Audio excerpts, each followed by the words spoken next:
El CCIB és l'espai ideal per fer el lliurament dels Premis Gaudí, per les seves instal·lacions i també per l'equip humà que té. Hem trobat que és la seva seu natural. És fantàstic, el marc és incomparable, fa una mica de cangueli perquè és immens, llavors és com una sensació d'estar perdut en la immensitat, però està molt bé que hi hagi un auditori així tan gran i és perfecte per una gala com aquesta, que hi hagi molta gent i que hi hagi vida. Em sembla un lloc fantàstic, em sembla molt adient, és preciosa com ha quedat l'escenografia, crec que gaudirem molt d'aquesta gala dels Gaudí i a més és un lloc on hi cap molta gent perquè tothom pugui recolzar el cinema català i estar tots junts en aquesta nit.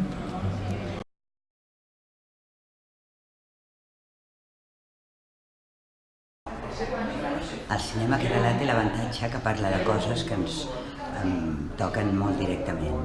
S'ha de buscar una mica la cartellera, però després surts content perquè trobes coses que parlen de temes molt propers a nosaltres. El cinema és una experiència meravellosa que ets tu amb un somni que t'estan explicant en una pantalla molt gran i la veritat és que si trobes una bona pel·lícula, repeteixes. Home, el cinema no cal convèncer ningú perquè hi vagi perquè és una meravella, no? El que passa que ara l'estem veient des de casa perquè ha canviat tot molt. El que passa que el cinema català s'ha de recolzar perquè no hi ha mitjans, hi ha molta precarietat, a vegades treballem per amor a l'art, sense guanyar-hi res i això la gent ho ha de saber, no? Aquesta situació.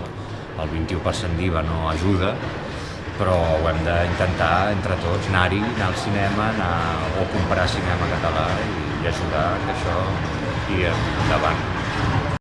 Home, jo li diria que ja triga, perquè hi ha una quantitat de pel·lícules catalanes molt ben fetes, que jo cada cop al·lucino més amb com està evolucionant el cinema de casa i els grans talents i la gran qualitat que té el cinema en català i crec que aquest any jo he vist bastantes pel·lícules que m'han deixat bastant al·lucinada, així que